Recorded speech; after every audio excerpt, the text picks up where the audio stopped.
Slišanega že veliko, ampak vedno na koncu se vrača k temu, da šteje le globalna inovacija, naša prednost in sama ekipa in predvsem je tudi koliko verjameš v idejo, samozavest in notranji drive, ki žene ekipo.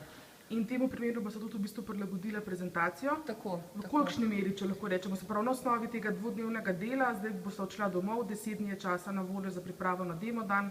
Kaj boste naredila z vajnim ključem? Spremenila bova prezentacijo za polovico, vključila bova to, kar smo delali za Balkan Venture v kombinaciji z vsemi stvarmi, ki so se nam dogajali letos, ne, zato ker smo le eno leto modrejši in več izkušenj imamo. Kaj pa bo nek glavni nauk, ki ga boste odtkala v prezentacijo na osnovi delovnega vikenda?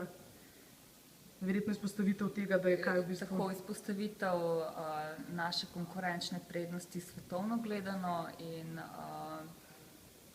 Za konec, če povete, kaj v bistvu delate, kaj se kuha v vašem laboratoriju, kar bo globalna inovacija? Ja, v našem laboratoriju se kuha kozmetična linija za akne in inovativnost bo v recepturi, ki bo vključevala encim virusa, ki napade samo bakterijo aken, se ostale pusti pri miru, torej ne uničuje mikrofloro kože in pa ne povzroča draženja, torej ne bo imela agresivnih kemičnih sredstev.